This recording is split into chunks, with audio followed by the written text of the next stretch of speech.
Baniriza olunaku olwaleero. Kakati mweno episode tugenda kulaba butya bwe tusobola okwongera ebintu mu blender oba okubijjamu. Bw'oba oyagala okwongera ekintu kyonna kyonna munda muno mu blender, osobola okugenda wano ku add waggulu wano.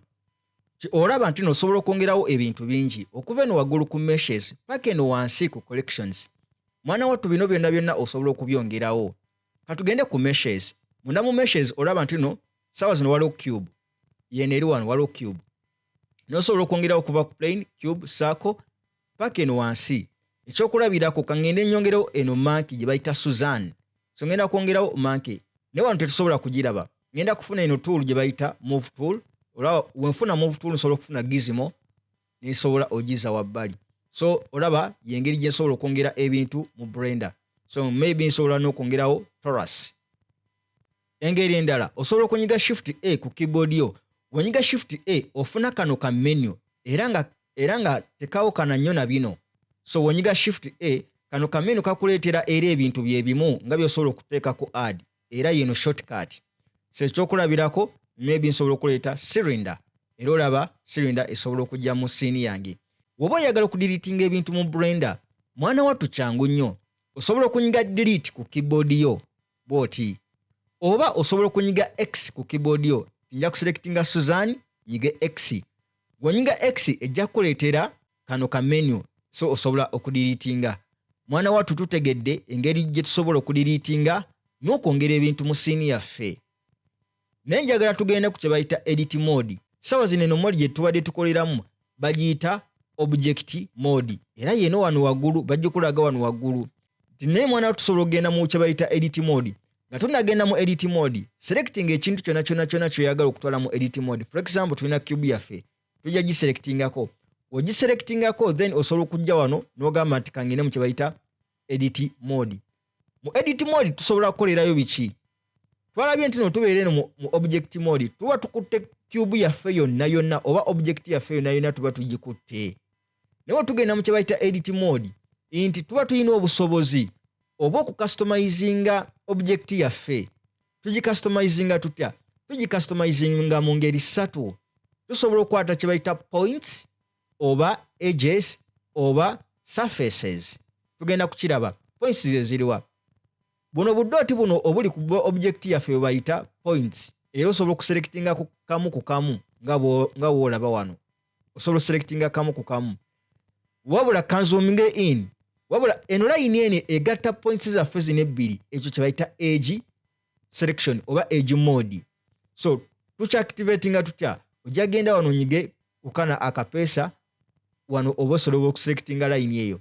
Oba oyagala kuddayo ku points ojja genda ku eno olaba nti osobola okuddayo okuselectinga point emu ku emu. Ne kantegeko move tool so that osobola okulaba nti no osobola okuselectinga point emu ku emu. So waliwo ne kye bayita surface oba face. So wengenda ku face nsobola okuselectinga face yange. Woba oyagala okuselectinga ebintu byonna oba faces zonna osobola okunyiga letter A ku keyboard yo ne selectinga faces zonna. Era mwana wattu kye kimu woba oyagala okuselectinga edge. Osobola okuactivatinga edge mode then ogenda wano no selectinga edges zokka oba obulayini obwo. Era osobola okunyiga letter A mwana wattu n'obeera nga oselectinze byonna. Tudeletinga tutya wano? Era okudeletinga ensonga y'emu ti singa onyiga delete ku keyboard yo wano bajja kukubuuza oyagala kudeletinga ki? Oyagala kudeletinga vertex bwe bu points. Bakubuuza wano wonyiga delete bakubuuza oyagala kudeletinga vertex, oyagala kudeletinga edges, oyagala kudeletinga faces n'ebirala ebigwa mu kkowe eryo. Ekyokulabirako nti no ekyokulabirako kanyige delete then ngambe nti no njagala kudeletinga edge. When deletinga edge olaba nti no points ezibadde zikwata wano wonna bazideletinze. Kanziremu kye bayita points nti njagala kudeletinga point eno. Oba osobola n'okunyiga X era onyiga X bakubuuza oyagala kudeletinga ki? For example nti njagala kudeletinga vertex. Mwana wattu wano wonna tusobola okudeletinga. Maybe era oba oyagala kudeletinga face era osobola okuselectinga onyiga X bakubuuza ky'oba oyagala kudeletinga n'ogamba maybe njagala kudeletinga faces. So mwana wattu tutegedde engeri y'okubeera nga tusobola okudeletinga okumanipulatinga n'ebigwa mu kkowe eryo. So kanyige control Z okuddayo. So wabula ne kya kisobola okukola tutegedde nti no tusobola okudeletinga points, edges ne faces.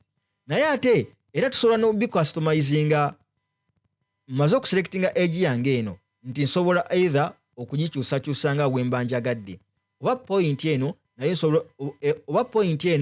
nsobola okugikyusakyusa nga bwe mba njagadde kye bayita editing. Era kyekimu kyekikola ne ku faces nti nazo faces zisobola okuzikyusakyusa. Ate neziri transformation tools endala ziba zikyakola ekyokulabirako nga rotations. Singa ngenda wano ku rotation tool era olaba nti no nkyasobola okurotatinga, oba singa ngenda ku kye bayita scale, eno scale yange era nkyasobola okuscalinga. So ne transformation tools neno mwana wa tuzikolerayo era nga tugenda kubeera nga tubiraba nnyo mu maaso eyo mu edit mode. Wabula woba oyagala kudda mu kye bayita object mode, kuba tuli mu edit mode, era osobola okudda wano n'ogamba nti no selectinga object mode. Naye ate tulina ne shortcut. Shortcut osobola okunyiga tab ku keyboard yo nti tab, walaba nti wonyiga tab esobola okutagolinga wakati wa edit mode ne object mode. Mwana wattu yengeri gye tusobola okubeera nga tuzanyisaamu ebintu bino. Kakati ngenda kubeera nga mbalaba mu katundu akaddako newankubadde nti no kati tutegedde engeri y'okwadingamu ebintu mu Blender, tutegedde wakati tulabye enjawulo ya edit mode ne object mode. Gwe wenawe yakatweyungako badde nkusaba subscribing osharinge mwana wattu tubeere nga tweyongerayo. Gwe wenawe ayagala obuyambi, essimu zange ziri awo wansi osobola okubeera nga onkubirako mwana wattu ne twongera okudiscussinga. Nja kubeera nga mbalaba mu katundu akaddako, mubeere bulungi.